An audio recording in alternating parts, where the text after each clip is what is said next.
10 vota për. Pas rinumërimit që zgjati 18 ditë dhe që mbajti pezull Kosovën, Komisioni Qendror i Zgjedhjeve atje ka vullosur zgjedhjet e parakohshme që u mbajtën në 28 dhjetor. Kryetari i KQZ-s Kreshnik Radoniqi konfirmoi se procesi ishte i rregullt dhe se asnjë vëzhgues nuk është ankuar gjatë numërimit.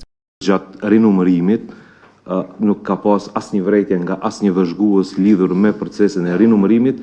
Subjektet apo kandidatët e pakënaqur lidhur me shpalljen e rezultatit kanë të drejtë ankese brenda 48 orëve nga shpallja e rezultatit, do të thotë nga ora 11 sot deri në ora 11 të hënën. Shifrat konfirmojnë fitoren historike të lëvizjes Vetvendosje. Partia Albin Kurtit ka thyer rekordin e vitit 2021, duke siguruar 51.1% të votave, çka përkthehet në 57 ulëse në kuvend. Opozita ngelet dukshëm mbrapa, me PDK në dyta me 22 ulëse, e ndjekur nga LDK-ja me 15 dhe AAK-ja me 6 mandate. Me certifikimin e këtyre rezultateve, Albin Kurti është rrugës drejt mandatit të tij të tretë si kryeministër. Megjithatë, kjo rrugë nuk është krejtësisht pa pengesa. Ndonse ka 57 ulëse, Kurtit i duan të paktën 61 vota për të zgjedhur qeverinë. Këtë radhë ai nuk ka më nevojë për partitë e mëdha shqiptare si PDK-ja, LDK-ja apo AAK-ja.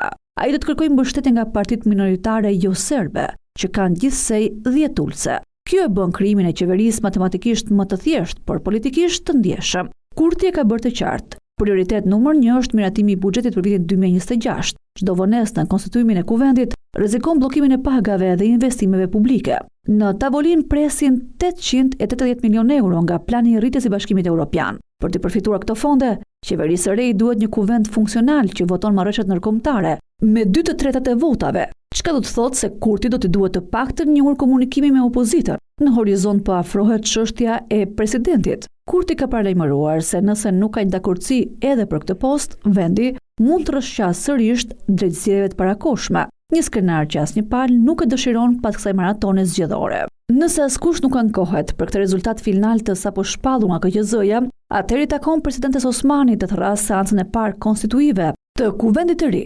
Albin Kurti i ka numrat, por stabiliteti i qeverisë së tij do të varet nga aftësia për të miratuar marrëveshjen për fondet e BE-s, si dhe për të shmangur krizën e re presidenciale.